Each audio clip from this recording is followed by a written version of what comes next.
Yung mga partners, ito yung simple explanation kung paano tayo kumita dito kay E1U Life.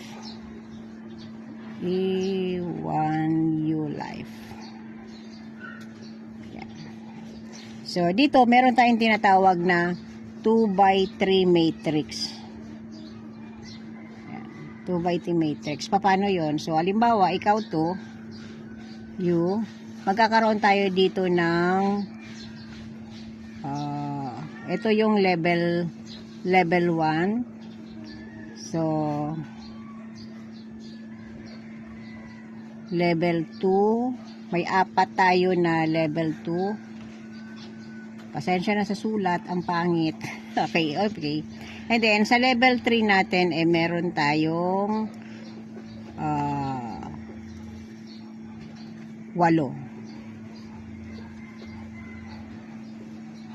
So, naka-ano lang tayo, naka-power of 2 lang tayo dito. So, ngayon, isusulat ko lang muna yung ano dito. Yung structure, para lang mayroon tayong idea. So, ito yun siya. Sa level 2, meron tayong 2. Sa level 3, meron tayong 4. Sa level 4 ay meron tayong 8. So, paano kumita dito kay U-Life? Dito mga partners, wala tayo ditong pairing, wala tayong direct referral, gaya nung nakasanayan natin. So, dito, itong level 3 natin, ito yung tinatawag na pay line. Sabihin yan, every time na merong pumasok ditong isa, ikaw dito ay merong $25. $25. So, itong table na ito pala, ito yung tinatawag na $25 board.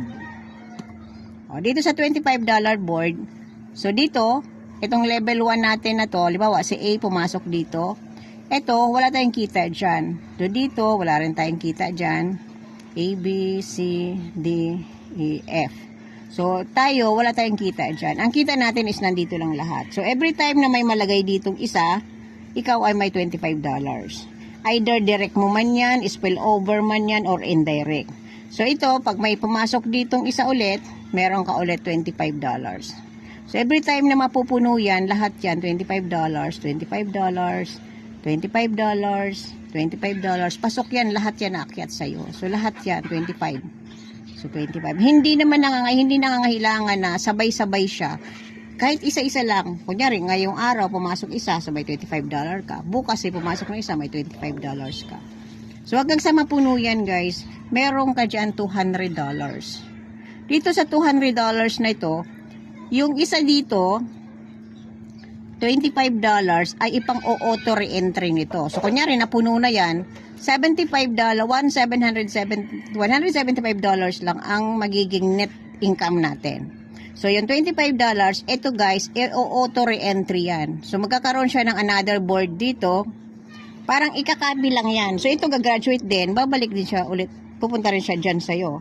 Pag ito nag-graduate din, dito rin siya. So, magiging follow me lang siya. So, kumbaga, paulit-ulit lang yan, guys. So, ngayon, di ba meron tayong 175 na income? Pwede natin gawin, guys, yung 100 dito, ilalagay natin siya sa panibagong board. Meron din kasi tayong tinatawag na board $100. Sa board $100, guys, parang ganito lang din. Instead na 125 dito, magiging 100 siya. So, every time na may mapupunta dito sa level 3 natin, sa level 3 natin, 100 naman yun. So, 7 na 100, meron tayong 700. So, ganun din. So, later on, pupunta rin tayo dyan. Pero for now, focus muna tayo dito. So, ganun yun, guys. Sa $200 na earnings nito lahat, yung automatic, yung $25 ay naka-auto re-entry para ito ay umikot lang ng umikot siya. So, paikot-ikot lang, pabalik-balik lang. Kaya, dito sa negosyo natin na to is ang unlimited yung kita natin na 175. Sa ayaw at sa gusto natin, yun talaga ang kikitain natin. Iyon guys, ang pinag-uusapan natin dito is one account lang. What if ikaw to, ikaw din to, at ikaw din to. So, ibig sabihin, yung 175 mo, magiging times 3 siya. Kung depende sa account mo. So, ganun lang siya guys. Tuloy-tuloy lang yan siya. So, that's all. Sana makatulong sa inyo lahat. Bye-bye!